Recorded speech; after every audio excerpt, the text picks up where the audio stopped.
Capítulo 78. Oh, Jesus, olhe só para você! Exclamou Rod à entrada do quarto do hospital, segurando o cap devastado pela visão da pálida figura no leito. Fiona abriu os olhos e soltou um sorriso tímido para ele. Eu estou bem, tio Rod. Vim logo que soube. Um dos meus homens entrou, correndo na delegacia com a notícia. Não posso acreditar. Meu Deus, filhinha, estou horrorizado. Pensei que você tinha sido assassinada. Mas que diabos fui fazer? Eu não devia ter deixado você ir sozinha. Eu não estava sozinha, tio Rod. Eu devia ter ido com você. Mas estou bem. Claro, você está com a cara escrita da saúde. Quer que eu pegue alguma coisa para você? Um copo d'água? Está com sede? Estou morrendo de sede. Ele atravessou o quarto e encheu um copo com água da jarra que estava na mesinha, ao lado do leito. Tome.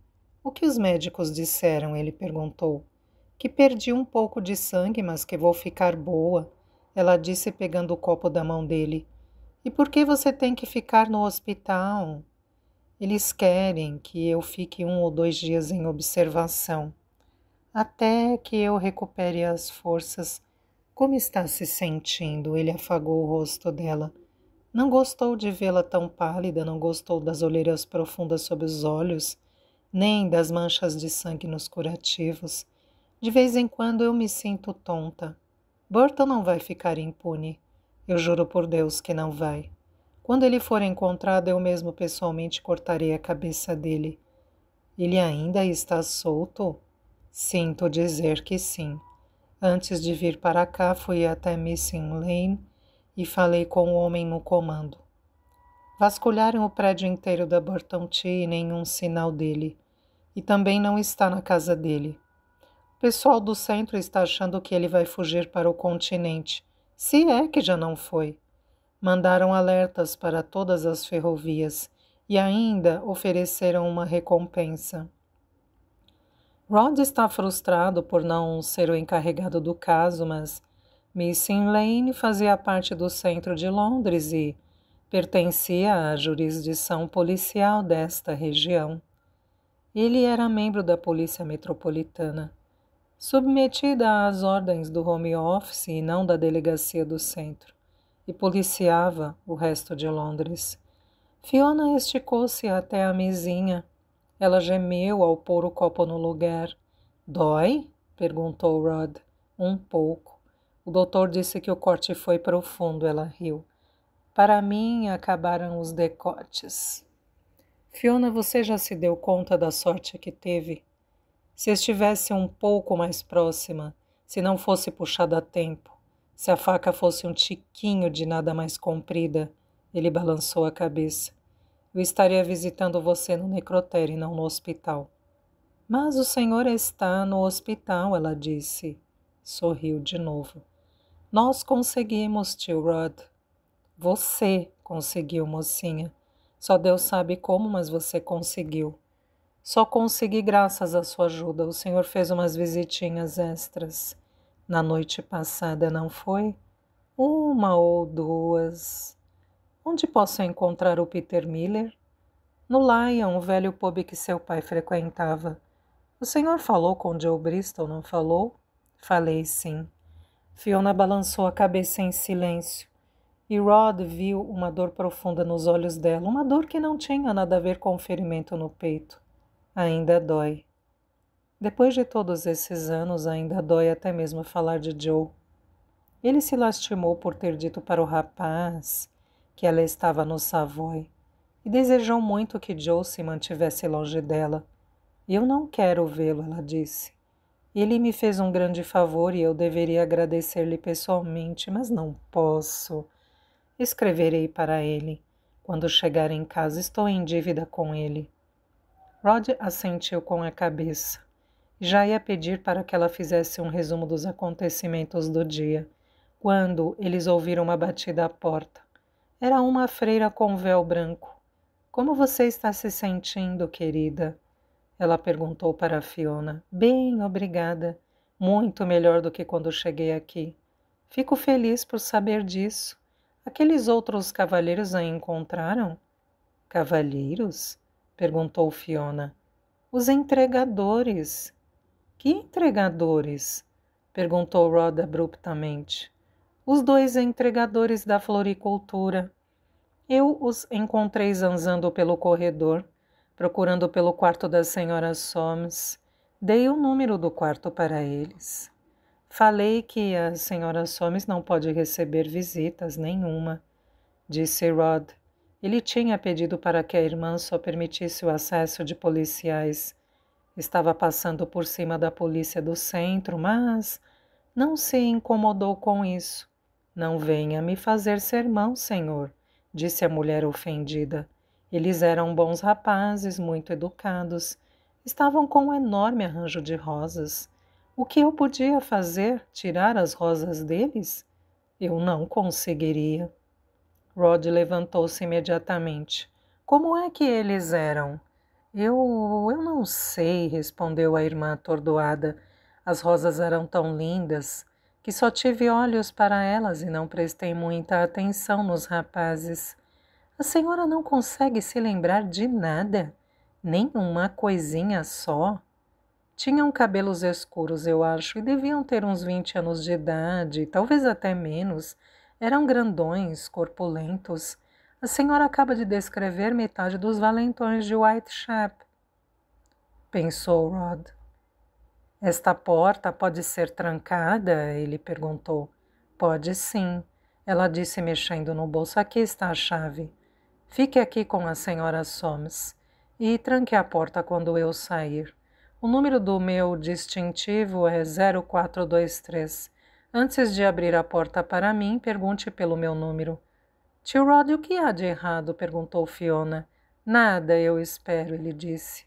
Mas mantenha esta porta trancada. À medida que atravessava o corredor na direção da escada, Rod sentiu as células do seu corpo anunciando o perigo. No final do corredor, ele empurrou a porta de acesso e desceu a escada em espiral. Não viu nada, mas ruído de passos apressados e o som de uma porta batendo em seguida. Não deu para ele chegar a tempo no final da escada e, quando lá chegou, saiu pela porta lateral que dava para um beco, onde se deixava o lixo do hospital. Ofegante, ele correu até a saída do beco, e lá seus olhos experientes observaram um grupo de pedestres na Whitechapel Road, procurando por dois homens que se encaixassem na descrição da irmã. Ele viu alguns. 2 entrando num pub, outros 2 embarcando num ônibus, e mais 2 conversando com um carroceiro. Nenhum deles parecia suspeito. Alguns estavam às gargalhadas ou sorrindo, todos despreocupados. Talvez fossem mesmo entregadores, ele pensou, sentindo-se ridículo. E talvez tivessem se perdido. Ele se virou e tomou o caminho de volta ao beco, perguntando-se se o sexto sentido dele, a intuição da qual tanto se orgulhava, tinha sido afetado pelos acontecimentos do dia, enviando assim alarmes falsos. Ele estava se sentindo péssimo, pela maneira que havia tratado a freira e por ter alarmado Fiona. Quando passava por uma grande lata de lixo de metal, ele viu alguma coisa vermelha. Virou a cabeça para enxergar melhor aquilo que acreditava serem tapetes ou lençóis ensanguentados. Em vez disso, viu rosas, pelo menos umas dúzias. Não rosas secas de um arranjo velho, mas flores frescas e maravilhosas. Pegou o arranjo, à procura de um cartão que indicasse de onde tinham vindo. Até mesmo o endereço da floricultura, mas não havia nada. Isso não importava. Ele não precisava ler o endereço para saber quem tinha mandado e de quem os 2 rapazes recebiam ordens. O pessoal da delegacia do centro estava errado. Burton não tinha saído de Londres. Ainda estava na cidade e pretendia terminar o que havia começado. Capítulo 79. Algum endereço para o condutor, Sargento Mira? Perguntou o garoto do hotel. Não, deixe que eu mesmo falo com ele. Faremos uma corrida com ele, eu e a senhora Soames. Está bem, senhor. Vou pegar agora as coisas mais leves e depois volto para pegar os baús. O rapazinho enfiou uma caixa de chapéus debaixo do braço e pegou 2 malas. Rod segurou a porta para ele e a trancou. Percorreu a saleta empilhada de bagagem e olhou para a porta do quarto de Fiona, fechada. Fiona estava tirando uma soneca. Ele deixou que ela descansasse até que toda a bagagem descesse. Ela estava extenuada porque tinha arrumado as malas. Saíra do hospital naquela manhã e ainda convalescia. Rod já estava achando que a tinha sobrecarregado demais.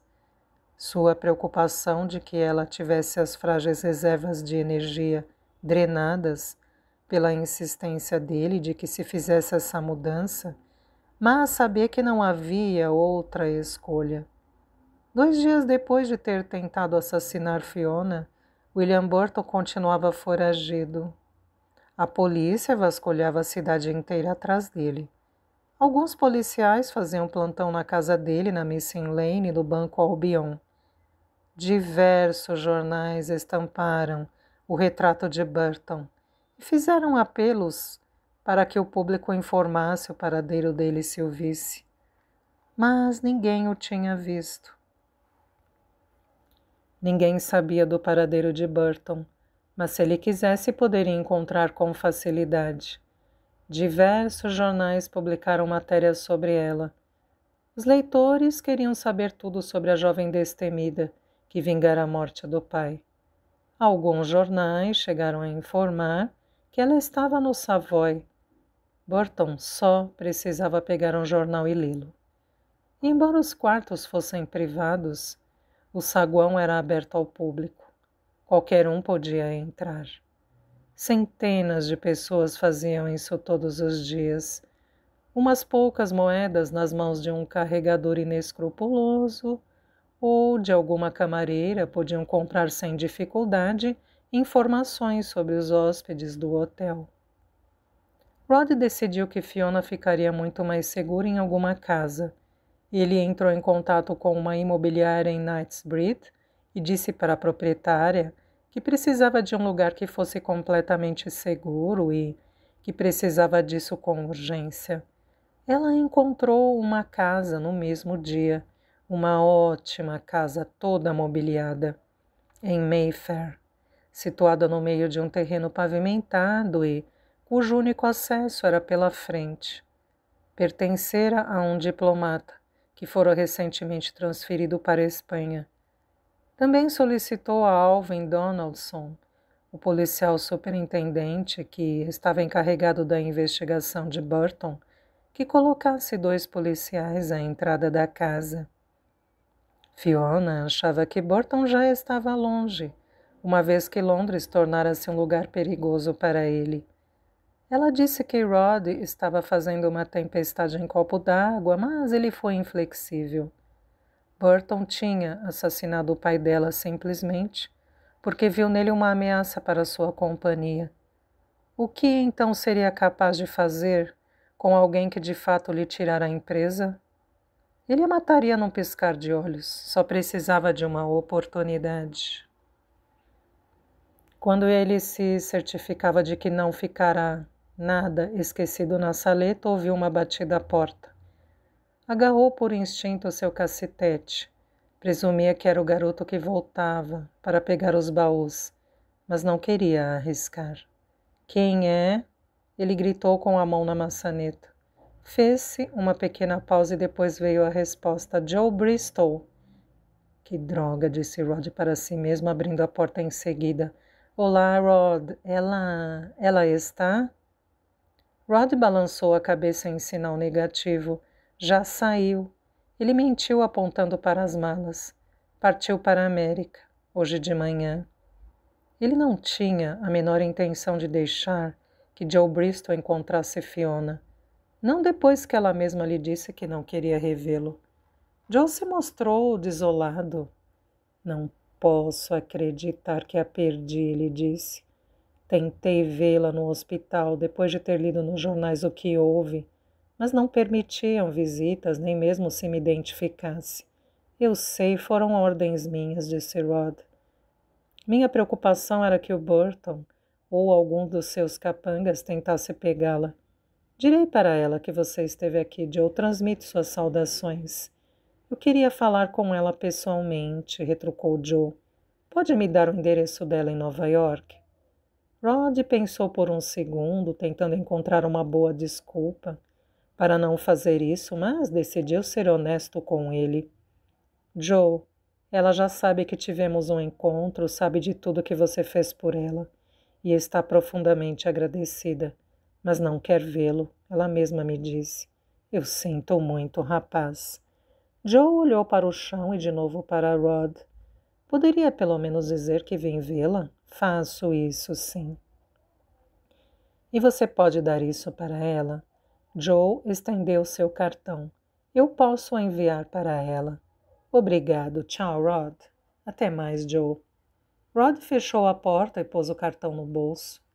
A porta do quarto se abriu. Fiona surgiu com uma fisionomia sonada e a roupa amassada.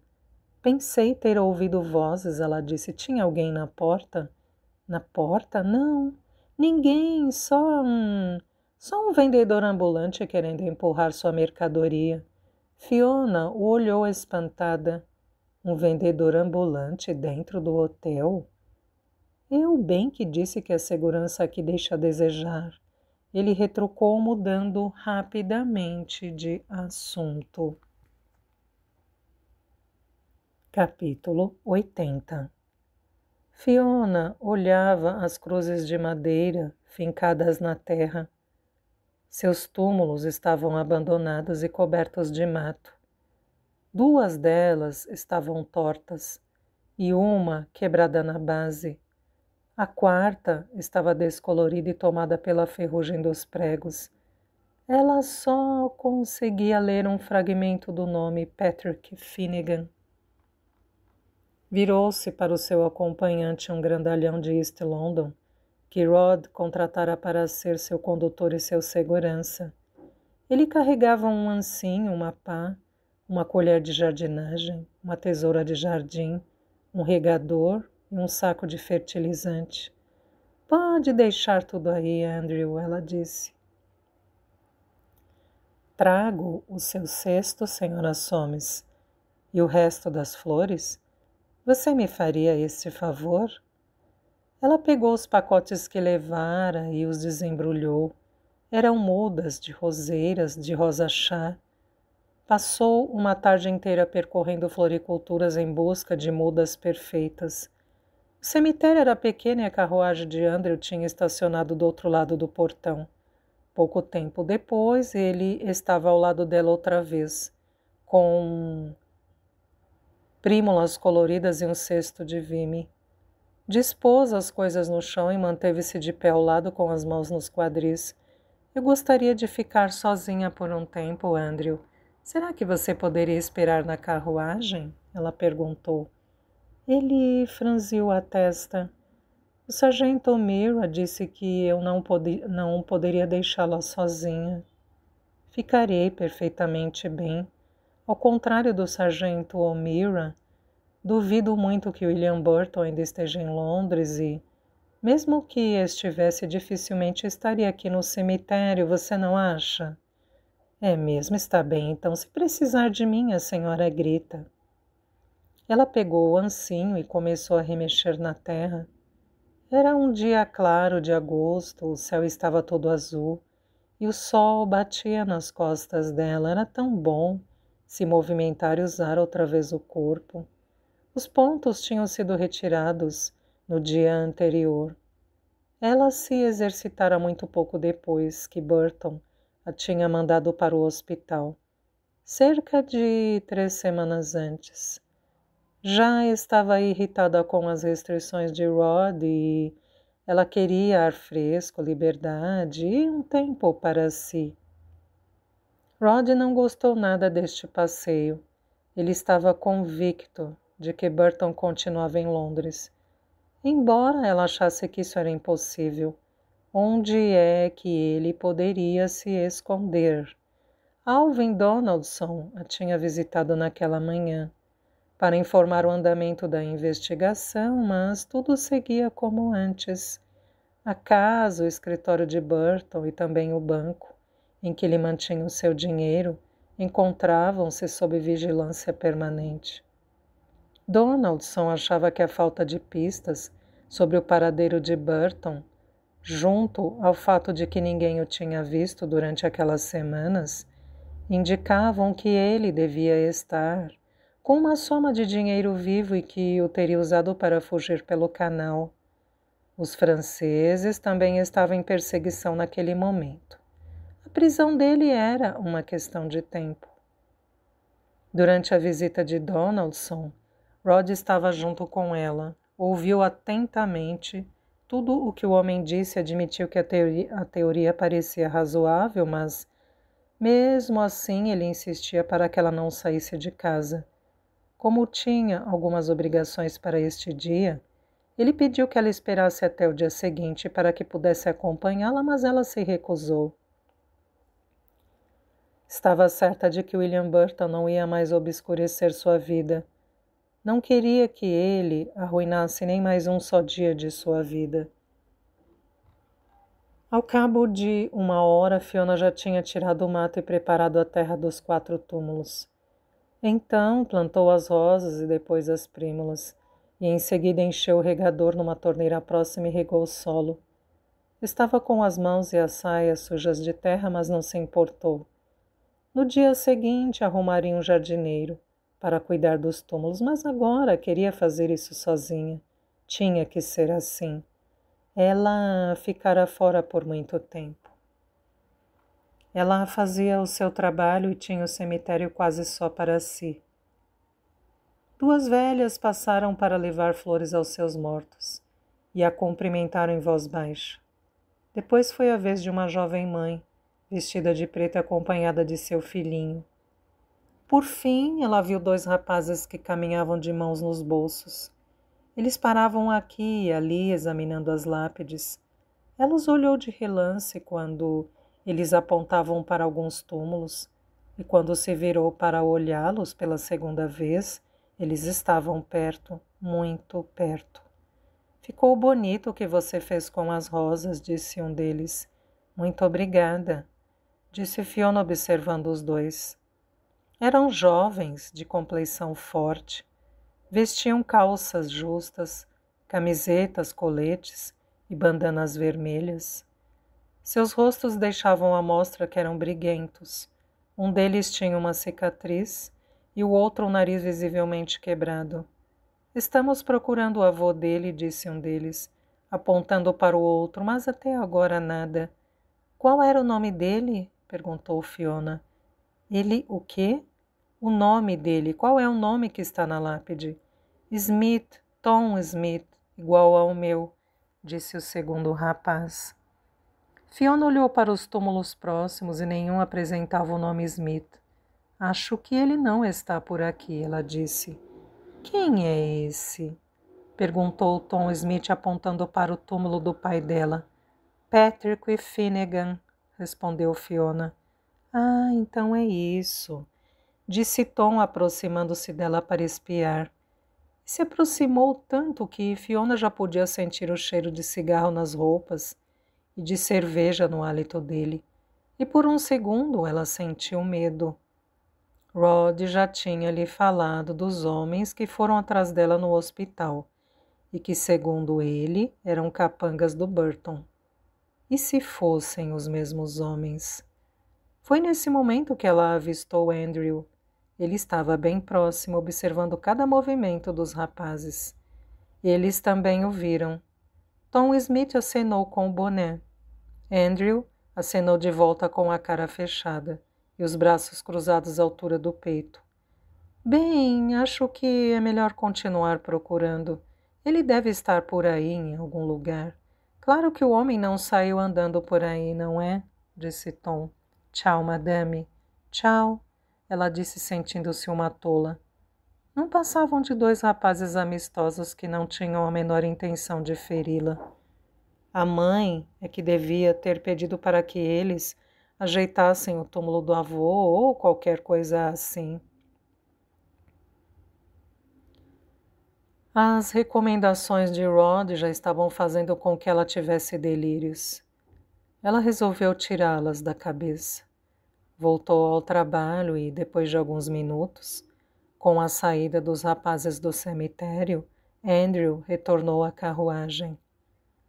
Quando acabou de cuidar dos túmulos, ela estendeu uma toalha no chão, tirou uma garrafa de chá e alguns sanduíches da cesta e sentou-se junto à família.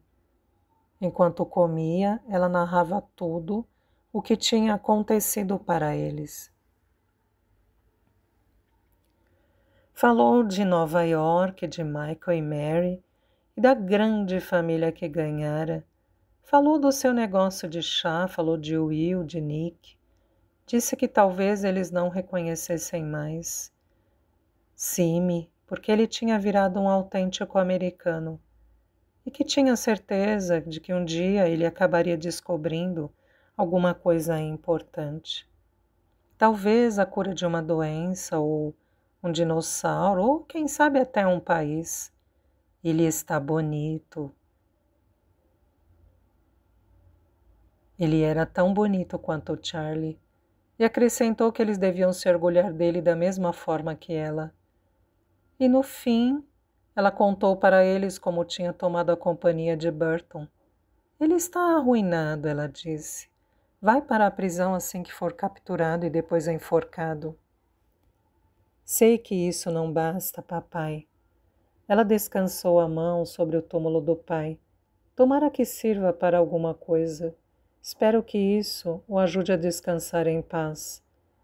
Lágrimas brotavam em seus olhos à medida que ela prosseguia. Eu sinto tanto a sua falta, papai.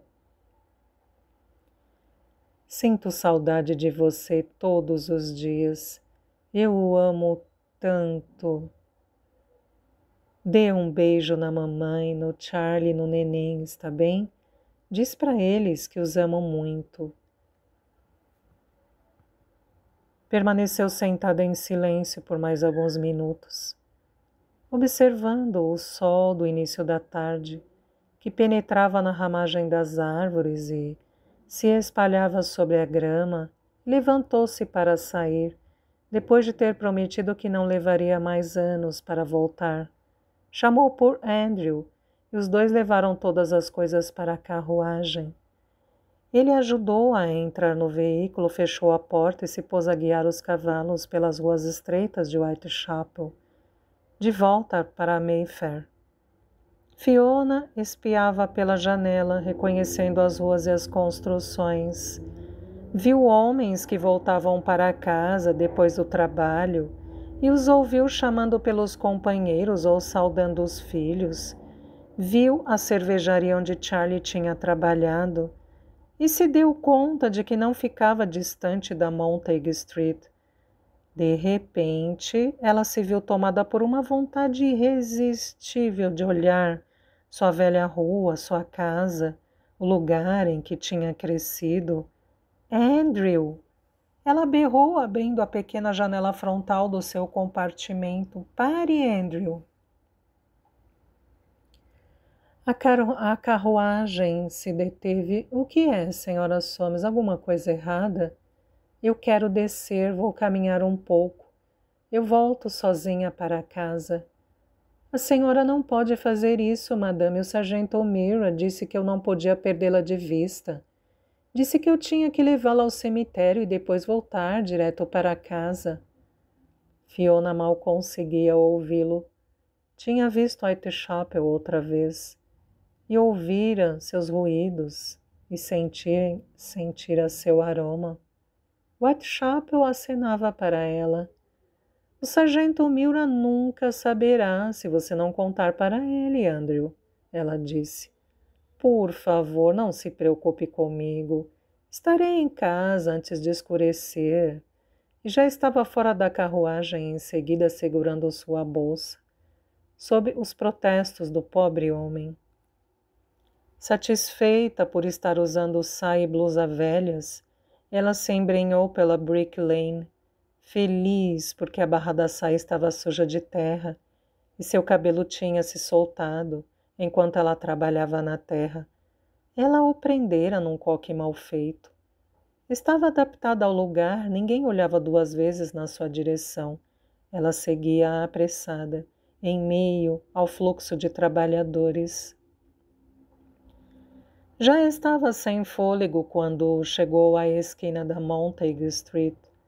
Lá estava sua casa, exatamente como antes, com os tijolinhos vermelhos manchados de fuligem, as venezianas pretas e os degraus de entrada impecavelmente limpos, e a cena à distância, a casa de Joe. Por um momento ela se sentiu outra vez com 17 anos. Voltava para a casa depois do trabalho na fábrica, na expectativa de que ele estivesse lá fora, sentado nos degraus da escada da casa dele, esperando por ela. A rua estava cheia de gente. Ela caminhava entre pais apressados para chegar em casa para o chá. As mães chamavam aos berros pelos filhos. Menininhas de rabo de cavalo, meninas mais velhas, carregavam seus irmãozinhos. Um bando de garotos jogava bola. Um deles deu um chute mais forte e a bola entrou pela janela aberta da casa 6. Uma barulheira de alguma coisa se quebrando. "Oh, meu bule de chá!" gritava uma mulher dentro da casa.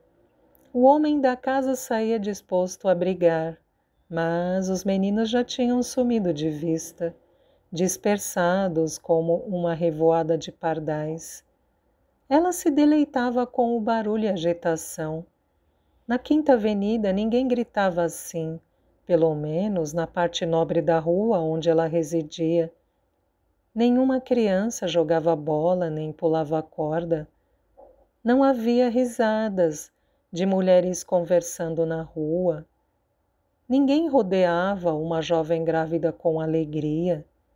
Nenhum velho exibia periquitos em gaiolas. Aquelas ruas abrigavam tanta vida, tanta emoção. Será que ela percebia isso antes? Seu sonho desde menina era escapar daquele lugar. Por quê? Ela nunca conseguiu ser tão feliz como fora ali, naquela casinha humilde, sem um quarto só para ela e com o banheiro no quintal. Ela não tinha nada, nada mesmo, e ainda assim possuía tudo. Fiona chegou ao final da rua e olhou para trás. Quase conseguia ouvir o pai mirando ao voltar das docas para casa e sua mãe gritando por Charlie, de mãos nos quadris, e já estava quase vendo um rapaz alto, louro e surpreendentemente bonito, caminhando em sua direção, com as mãos nos bolsos e o mundo inteiro dentro dos olhos. Continuou caminhando até atingir a Commercial Road. Ela sabia que ali podia pegar uma carruagem de aluguel até Mayfair. A noite já estava caindo, já se avistavam umas poucas estrelas no céu. Mas não fez isso, porque seus pés a puxaram para o sul, na direção de Wapping e do rio. Ela conhecia o caminho de cor, e embora um ou outro pub tivesse trocado de nome, ou alguma loja estivesse pintada de outra cor, tudo lhe era familiar. A High Street de Wapping estava quase vazia quando ela cruzou. O armazém do Oliver ainda estava lá. Era estranho pensar que agora ela era a dona dele. Ao lado, tal como ela se lembrava, descortinava-se a estreita passagem que levava até a Old Stairs. Ela manteve-se de pé no topo da escada, e a visão do seu amado, tranquilo e suave rio londrino, escurecendo sob o céu do anoitecer, tirou o seu fôlego. Ela nunca o viu tão bonito. Desceu rapidamente a escada e sentou-se no último degrau, descansando o queixo sobre os joelhos, tal como fazia quando era menina. Observava o balanço dos barcos embalados pela maré e a silhueta negra das garças contra um céu azul escuro. Milhares de lembranças inundavam sua mente. Ela se lembrou de quando era pequena e sentava ali com o pai, aninhada ao lado dele, devorando um saquinho de batatas fritas ou um pedaço de torta de carne, enquanto ele apontava os barcos com orgulho e lhe dizia de onde vinham e o que carregavam. Lembrou de estar sentada ali com Joe quando já era uma mocinha e lembrou-se da última vez que esteve ali, na noite em que ele partiu seu coração. Onde estão os cacos? Ela se perguntou. Será que ainda estão aqui, enterrados na areia? Ela tentou lembrar-se de outras ocasiões, de épocas mais felizes. Lembrou-se então das vezes em que conversavam sobre a loja que eles teriam, da primeira vez que foi beijada por ele e da primeira vez em que ele declarou o amor que sentia por ela. Tudo isso tinha acontecido ali, pertinho do rio. Ela fechou os olhos e sentiu a brisa morna do verão acariciando-lhe o rosto, enquanto ouvia o doce barulho das águas, exatamente como acontecia em sua meninice. Sentiu-se confortada pelo rio, ele a restaurou, inspirou-a. Ela voltou seus pensamentos para o futuro e deixou de lado o passado. Agora tinha uma nova empresa de chá para comandar, novos mercados a conquistar. Um dia, após a sua saída do hospital, Fiona convocou uma reunião com todos os empregados para informar que quem chefiava agora era ela. Falou do gosto chá e garantiu para todos que tinha a perspicácia comercial e as forças necessárias para tornar Burton Tea, agora gosto chá de Londres, mais forte, melhor e mais lucrativa que antes.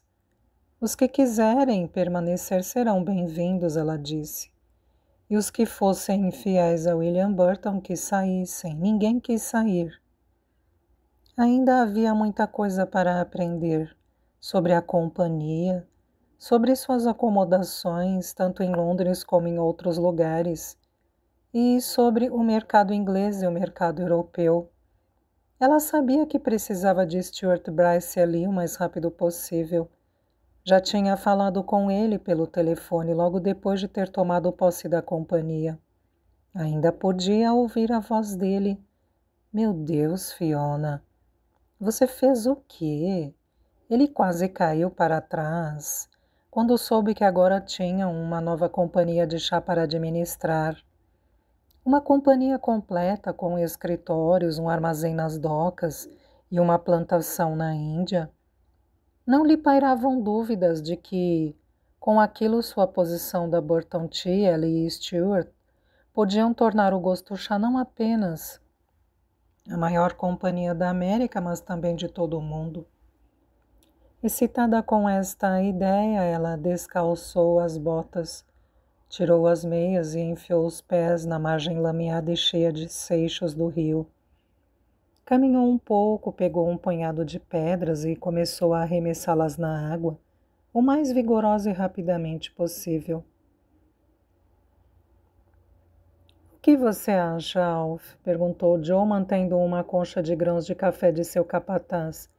Alf Stevens inalou e assentiu com a cabeça. Muito, muito melhor que o último lote que recebemos. Nenhum indício de bolor, cor brilhante, casca macia. Uma colheita de excelente qualidade, eu diria que é da plantação de Oscar Sanches, do norte do Bogotá.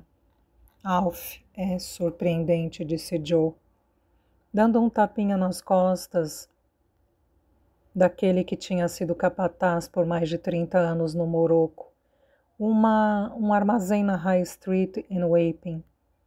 E era capaz de distinguir tanto o país e a região como a plantação onde o café fora cultivado. Isso só com uma cheirada e uma olhada. Temos que arranjar um novo fornecedor. Estou com o Marques. O último lote que me mandou estava uma porcaria. Pedi para que os rapazes da torrefação me mandem um de boa qualidade na segunda-feira de manhã. Deixe comigo e recebo. Você é ótimo. E o que mais? Algum problema depois do incidente no armazém do Oliver? Perguntou Joe, referindo-se ao estrago feito no armazém de Oliver, depois que Burton foi acusado pelo assassinato de Paddy Finnegan. Nenhum quer dizer nada.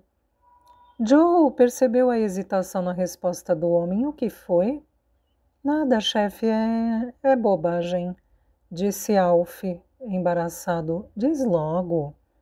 Não sei se é do seu conhecimento, mas quando invadiram o Oliver, os caras arrancaram as portas do escoamento. Pois é, alguns dias atrás eu voltava para casa de noite e olhei sem querer para cima do prédio. Sei que pode parecer maluquice, mas vi um homem de pé lá em cima. Num dos escoamentos, fiquei tão assustado que tropecei num paralelepípedo e quase caí de cara no chão. Quando olhei de novo, ele tinha sumido. Como era esse sujeito? Pálido, muito pálido, cabelos negros. Eu me lembro muito bem dos olhos dele, eram como o rio à meia-noite. Se eu acreditasse em espíritos e em todas essas baboseiras, diria que ele era o Finnegan, vindo do além para assombrar o lugar. Joe lançou um olhar cético para Alf. Você está dizendo que viu um fantasma? Alf se pôs na defensiva. Não estou dizendo nada. Talvez fosse o vigia fazendo a ronda. Eles estão sem vigia. O último saiu depois que o lugar foi depredado, ergueu as mãos. Sei o que você está pensando, chefe, mas eu estava tão sóbrio quanto o Papa, eu juro. Eu mesmo vou dar uma olhada quando sair daqui. Se encontrar este homem, mando lembranças por você. Alf não entendeu a brincadeira de Joe. Ele não me pareceu um tipo sociável, retrucou o velho. Se vê-lo, aconselho que continue andando. Alf e Joe terminaram a inspeção da nova remessa de café, escolhendo os sacos aleatoriamente, examinando o conteúdo. Já satisfeitos, Joe se preparou para sair e lembrou Alf de que os torrefadores viriam na segunda. Alf resmungou, dizendo que não precisava ser relembrado e que Joe não pensasse que ele estava de miolo mole só porque tinha visto espíritos. Na descida pela High Street rumo ao oeste, Joe deu uma parada para observar os pisos superiores do armazém do Oliver. Não viu nada. Somente a entrada de escoamento. Algumas fechadas, outras abertas. Espíritos, ele pensou, balançando a cabeça em negativa. O único problema fantasmagórico de Alf está no vidro de uísque, que ele guarda no bolso traseiro. Continuou a observar o prédio e se perguntou por que William Burton não tinha consertado o estrago, mas de repente se deu conta de que Burton não era mais o dono do prédio. Agora pertencia a uma mulher chamada Soames, Fiona Finnegan Soames. Ele tentou afastar este pensamento da cabeça. Doía muito pensar que Fiona esteve ali em Londres e que até aquele momento, 10 anos depois, e já viúva, ainda não queria saber dele. Lera nos jornais notícias sobre ela. Tinha ido cheio de esperanças ao quarto dela no hotel. Mesmo na noite em que Rod o procurou para pedir ajuda, ele não conseguiu parar de ter esperanças. Se ao menos pudessem conversar, se ao menos ela lhe permitisse dizer o quanto ele lamentava e que nunca deixara de amá-la, ele faria qualquer coisa no mundo para ter uma segunda chance com ela, qualquer coisa para ter o perdão dela. Mas isso era em vão. Ele a tinha abandonado quando ela mais precisava dele. Ele a deixou lutar sozinha na miséria de Whitechapel, deixou-a à mercê de Bowler Sheehan e de William Burton. Ela podia ter um grande coração, mas não grande o bastante para perdoar o que ele tinha feito. E pelo que tinha deixado de fazer, nenhum coração seria tão grande assim. Enquanto observava o armazém, a porta do Town of Ramsgate abriu-se. Um homem saiu, pôs o chapéu e tomou seu rumo. Os odores habituais do pub entraram em suas narinas. Odores de fumaça, cerveja e comida. Joe se deu conta de que estava com fome. Decidiu entrar para comer alguma coisa, isso afastaria aqueles pensamentos. Pediu haddock e batatas fritas, e uma cerveja enquanto aguardava a refeição. Teve que ficar segurando o copo. Os homens se espremiam como sardinhas no bar. Procurou uma mesa, mas todas estavam ocupadas. Era uma noite agitada de sexta-feira, o lugar estava entupido de operários e marinheiros. Ele perguntou para a garçonete se havia alguma mesa vazia no segundo andar. E ela disse que estava bem pior. O melhor que ele podia fazer, segundo a garçonete, seria pegar a comida e comer lá fora na Old Stairs. Se ele quisesse, ela embrulharia a comida. Old Stairs, que ironia! Era tudo o que ele precisava para tirar Fiona da cabeça. Esvaziou o copo, pegou a comida, um pequeno embrulho engordurado e quente, e saiu. Ao sentar-se em um degrau no meio da escada, ele se viu invadido por um turbilhão de lembranças. Lembrou-se dos olhos azuis dela regalando-se de deleite à medida que ele se aproximava. Lembrou-se do aroma que ela exalava depois do trabalho. Um aroma de folhas de chá, mesclado com o odor de pele suada. Lembrou-se do calor da mão dela na sua e se viu tomado por uma velha e familiar tristeza. Esquece, Joe, todos diziam. Sua mãe, Cat e também Jimmy. O passado se foi, siga em frente. Mas para quê? Ele tinha conhecido o que havia de mais precioso. Amor, amor de verdade, e o jogara fora. O que lhe restava? Uma vida de lembranças, de sonhos extintos e memórias dolorosas. Ainda se lembrava de como um dia o trabalho na Patterson's, o dinheiro, a aprovação de Tommy, tinham sido tão importantes para ele. E agora, nada na vida significava tanto para ele. Nem mesmo o sucesso que obteve, o dinheiro que ganhou, como poder se sentar nos degraus daquela escada com a garota amada, somente eles dois, com nada mais que sonhos e algumas libras numa lata de chocolate. Alf está certo, ele pensou, enquanto desembrulhava a refeição. Existe um fantasma aqui, um espírito solitário de coração partido, o fantasma de tudo que podia ter sido e nunca foi. Olhou para os barcos que balançavam com suavidade em suas amarras. A noite já tinha caído e os raios prateados da lua riscavam as delicadas ondas. O céu estava todo estrelado. Sua estrela favorita, a mais brilhante, piscava magicamente. Brilhava com uma intensidade nunca vista. Seus olhos se voltaram para a base da Old Stairs.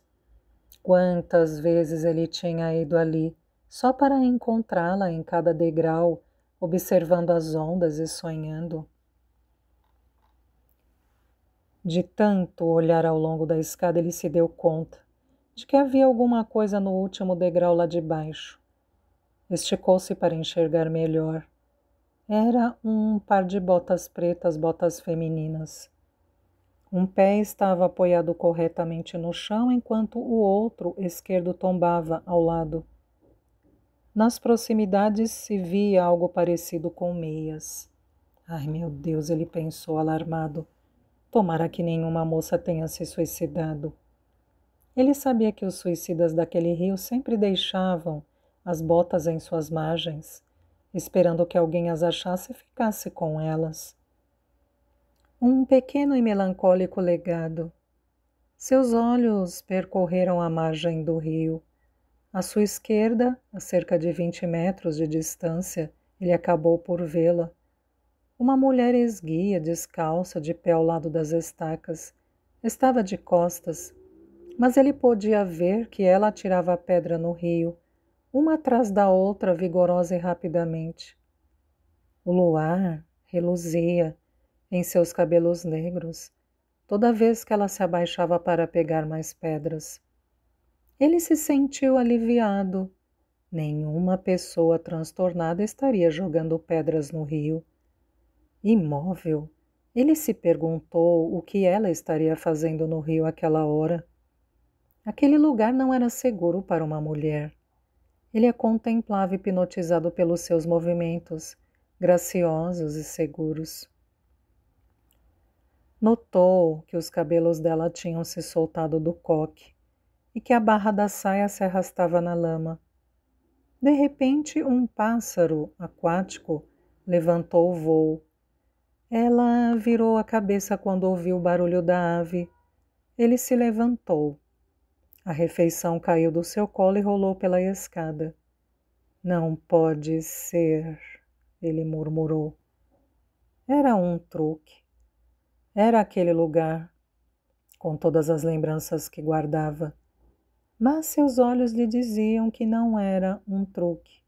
Ele desceu a escada e caminhou na direção dela. Cheio de esperança, cheio de medo, já tinha feito isso antes. Muitas vezes. Ele se via pego pela visão de alguma mulher esguia de cabelos negros e a chamava por impulso. Mas ela acabava se virando com um olhar questionador e friamente polido. Um olhar que nunca, nunca era igual ao olhar dela. Ele se aproximou lenta e cuidadosamente para não assustá-la. Ainda se lembrando da garota que um dia já estivera ali, com a barra da saia suja de lama, e que prometia que um dia seria tão grande quanto Londres. Ela ouviu os passos dele sobre as pedras, virou-se e olhou, e arregalou os olhos. E ele então ouviu o que deixara de ouvir durante 10 longos anos. A sonoridade da voz de Fiona dizendo o seu nome. Joe? Meu Deus, é você? Fiona ficou petrificada. Não ouvia mais nada. Nem as risadas bêbadas que ecoavam de Town of Ramsgate, nem o barulho surdo de um barco que passava. Não sentia mais nada, nem a água do rio que batia em seus pés, nem a brisa da noite que sacudia sua saia. Não via mais nada, nada além de Joe. É você de verdade? Ela sussurrou, tocando o rosto dele com os dedos sujos da lama do rio. Aquele rosto, o único que ela conhecia de cor, continuava o mesmo, ainda que diferente, com algumas rugas e a estrutura óssea mais desenvolvida. Mas os olhos eram os mesmos, tão azuis, tão lindos, mas agora estavam tristes, bem mais tristes do que ela se lembrava. Ele tocou o rosto dela e o segurou, mantendo-o seguro, e o calor da palma de sua mão disse para ela que era ele de verdade. Ele a puxou para si e beijou-a. E ela ouviu um zumbido que vinha de dentro dela, um estalo que se estendeu até se assemelhar a um lago congelado que se partia. O cheiro da pele, o sabor da boca e a sensação do corpo dele comprimido no dela a tomaram por inteiro. Era como se aqueles infindáveis 10 anos, 10 anos que ela passou o desejando e amando, apesar da dor e da raiva, 10 anos de solidão dilacerante, de vazio na alma e no corpo, tivessem se desvanecido no espaço, em poucos segundos. Emoções poderosas, conflitantes, enclausuradas por uma década, irromperam numa perigosa torrente, puxando-a para baixo, ameaçando afogá-la, dilacerá-la. Ela tentou se afastar, mas ele a segurou pelos pulsos. Não, não vou deixar você ir, nunca mais. Você está me ouvindo, está? Ele gritava. Desesperada, ela se debateu para se soltar, furiosa porque não conseguia. Depois ela o agarrou, puxou o paletó, a camisa e arranhou a pele dele, sem se importar se o machucava. Ela enterrou o rosto no peito dele e aos soluços repetiu diversas vezes o nome dele. Ele a segurou com força, mantendo-a colada em seu corpo. Não vá, Fiona, por favor, não vá, ele sussurrou. Ela procurou os lábios dele, ansiosa por um beijo. Sabia que não devia fazer isso, era loucura, era um erro. Ele não lhe pertencia. Mas ela não podia evitar. Ela o desejava desesperadamente. A camisa dele estava desabotoada. A emoção de sentir o coração dele batendo sob a palma de sua mão fez as lágrimas irromperem de seus olhos. Era tudo o que sempre quis, ela pensou. O coração dele nas minhas mãos e o meu nas dele. Emergiu um antigo desejo, um desejo enterrado no fundo dela. Ela queria sentir a pele dele contra a sua. Precisava tocar a alma dele mais uma vez e saber que ele tocava a sua, tal como fizeram uma vez na cama do apartamento de Covent Garden. Ele também queria o mesmo. Ela via nos olhos dele. Sem palavras e sem perguntas, ele a suspendeu no colo e carregou-a para debaixo do cais. Já próximos às estacas, fora da visão de quem quer que fosse, ele abaixou-a e colocou-a sobre uma velha lona. Deitou-se ao lado e ajeitou-se bem junto dela, tal como sempre fazia. Ela sentia o odor do rio lamacento e pesado e ouvia o rumor da água que batia suavemente na margem, enquanto ele abria sua blusa e seu corpete. Ele tocou com delicadeza na cicatriz dela com um misto de revolta e tristeza em seu rosto. Ela tentou puxar a blusa para cima da cicatriz, mas ele segurou sua mão e beijou a carne viva. Beijou o ombro, a garganta e os seios. Estava sendo gentil, mas ela não queria que fizesse assim. Queria a marca das mãos, dos lábios e dos dentes dele em sua pele, para se lembrar desta noite, no dia seguinte e para sempre. Ela puxou o rosto dele para bem perto do seu, enlaçando-o pelo pescoço. Beijou-o com fúria, querendo devorá-lo. E depois o sentiu, preenchendo-a, completando-a. Eu te amo, Fiona. Oh, meu Deus, como eu te amo. Ela balançou a cabeça, não queria ouvir estas palavras. Ele a amava e ela o amava, e isso não adiantava nada, como sempre.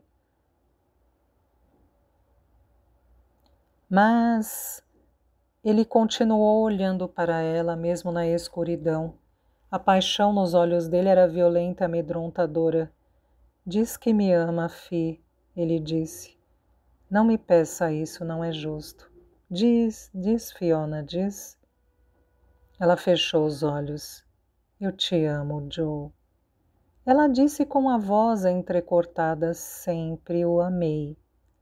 Ele logo se moveu, enredando-a pela cabeça com os braços, dizendo repetidas vezes que a amava. Ela gritou o nome dele e quando terminaram começou a chorar, sacudida por um pranto que a tomou por inteira. Psh, ele murmurou. Está tudo bem, querida, está tudo bem. Não chore. Apoiou-se no cotovelo e a puxou para si.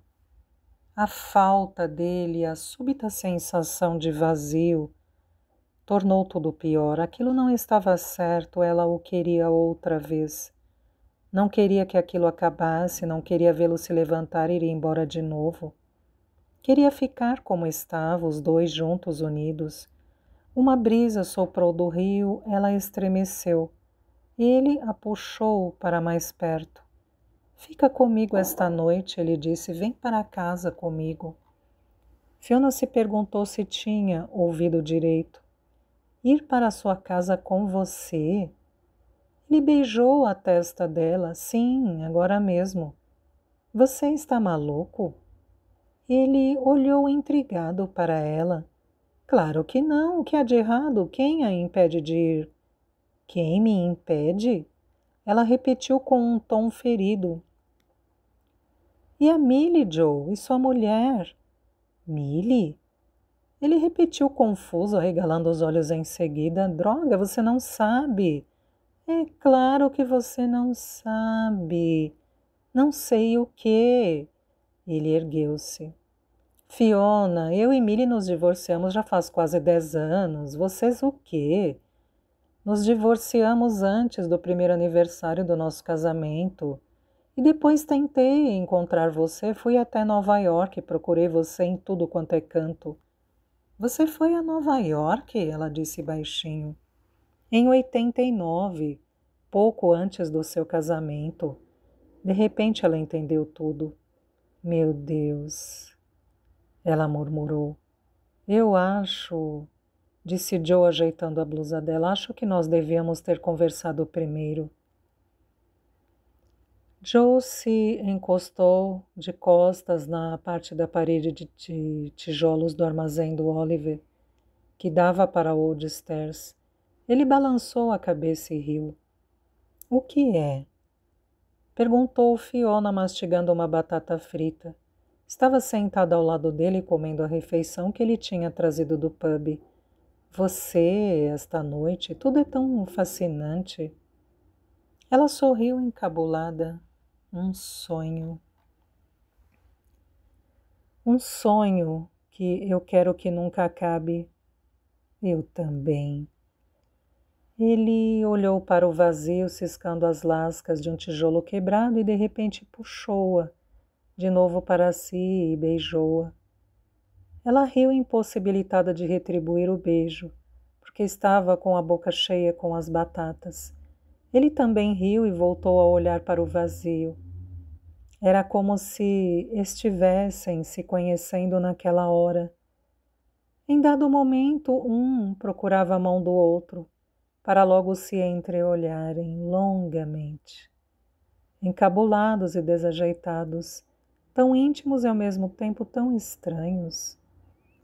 Eles se sentaram e conversaram na Old Stairs durante quase uma hora. O coração de Fiona se dilacerava só de pensar que ele tinha estado em Nova York e que eles já podiam estar juntos havia 10 anos. Mas eram anos que já tinham passado, varridos como folhas na água, e nada poderia trazê-los de volta, mas agora eles estavam ali juntos, sentados à beira do rio outra vez.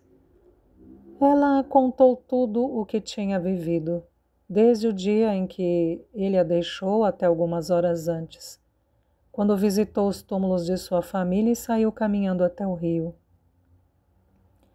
E ele também contou tudo para ela, tudo sobre o rompimento de seu casamento, sobre a época que viveu no estábulo em Covent Garden, sobre os momentos em que imaginava o paradeiro dela, o começo do seu negócio, sua ida para Nova York para encontrá-la, sua decepção E os anos de solidão que se seguiram.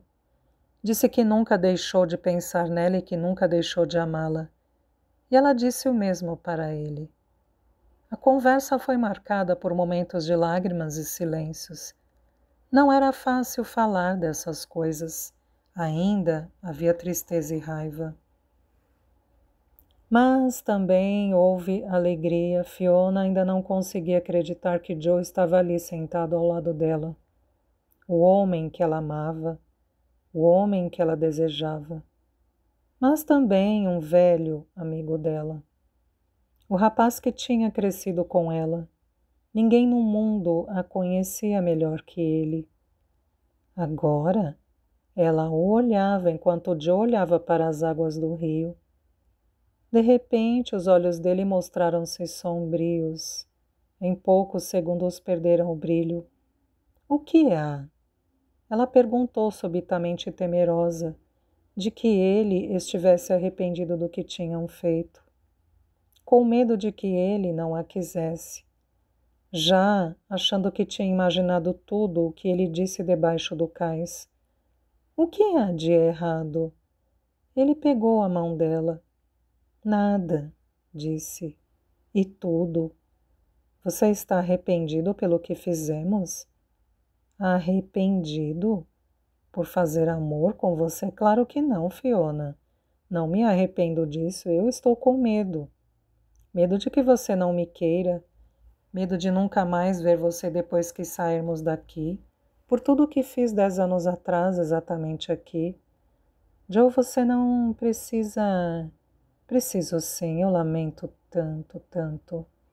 Por tudo, por toda a dor que causei a você. Está tudo bem. Não está não, nunca ficou tudo bem. Não desde aquele dia que subi esta escada e abandonei. Eu magoei você naquele dia, sei que magoei.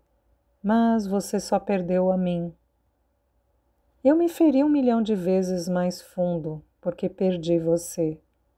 A partir daquele dia eu a quis tanto. E ao longo de todos esses dias sofri tanto por você. Ter que viver sem você todos esses anos. Ele engoliu em seco e Fiona viu lágrimas nos olhos dele. Foi como viver numa caverna fria e escura e sem esperanças. Segurou outra vez as mãos dela. Eu daria tudo para voltar atrás e desfazer tudo o que fiz, mas não posso.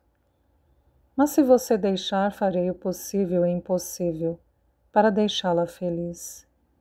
E reafirmo o que disse há pouco. Eu te amo, Fi. Do fundo do coração. Você acha que podemos recomeçar? Você acha que pode me perdoar? Fiona olhou para aqueles olhos que ela conhecia tão bem. Olhos que ela amava tanto. Eles estavam cheios de pesar, cheios de dor. Ela queria tanto varrer aquele sofrimento. Eu já perdoei. Joe a tomou nos braços, mantendo-a colada nele. Ficaram assim por longo tempo, até que ele disse, vem para casa comigo.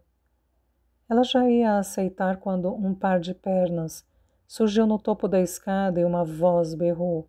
Ah, você está aí, sua garota estúpida. Era Rod e ele estava uma fera. Que diabos há de errado com você, Fiona? Que é que você tem na cabeça? Já são quase 10 horas. O Andrew me procurou na delegacia algumas horas atrás para dizer que você tinha saído sozinha. Fiquei esperando você na sua casa em Mayfair, morrendo de preocupação. Pensei que William Burton tinha colocado as garras em você. Por onde andou? Eu estava aqui, eu estava caminhando na beira do rio, catando pedras. E ela também achou um par, disse Joe baixinho. Fiona engasgou e começou a tossir. Já tinha esquecido o senso de humor cruel dele, das expressões descaradas que ele usava para implicar. Quando por fim recuperou o fôlego, ela começou a rir histericamente. Isso não é nada engraçado, gritou Rod. Já falei umas 500 vezes o quanto é perigoso sair sozinha. O senhor está certo, não é nada engraçado, disse Fiona, lutando para conter o riso. Desculpe, tio Rod. Eu não queria deixá-lo assustado, mas estou bem e ninguém me perturbou. Vim de Whitechapel até aqui, encontrei o Joe e perdemos a noção do tempo. Sim, eu posso ver, ele grunhiu. Senta aqui com a gente, ela disse apontando o degrau abaixo. Estive em segurança a tarde toda, de verdade. Depende do que você chama de segurança, ele disse olhando para Joe. Desceu a escada ainda resmungando e juntou-se aos dois. Fiona lhe ofereceu o que havia sobrado da refeição, ele comeu uma batata, depois outra. E por fim o haddock. Estou morto de fome. Não comi nada até agora. Passei um tempão procurando por você, já estava prestes a chamar metade da força policial de Londres. Vou pegar uma refeição para o senhor. Fique aqui, volto logo, ela disse, levantando-se. Subiu rapidamente os degraus e foi até o pub ansiosa para escapar da ira de Rod. Se tivesse sorte, ele já estaria de cabeça fria quando ela voltasse. Joe e Rod se puseram a observá-la enquanto ela saía. Quando já estava fora de vista, eles se entreolharam e desviaram o olhar para as águas escuras do rio. Voltou para Nova York, né? Disse Joe. Se eu vir uma só lágrima nela por sua causa, eu juro por Deus, você não verá. Fez-se 1 minuto de silêncio e Rhodes disse em seguida: ela precisa ser examinada da cabeça, vocês dois. Só pode ser loucura. Sentados aqui mastigando tiragostos engordurados, perto deste rio horrível, quando os dois têm dinheiro suficiente para comer num lugar decente.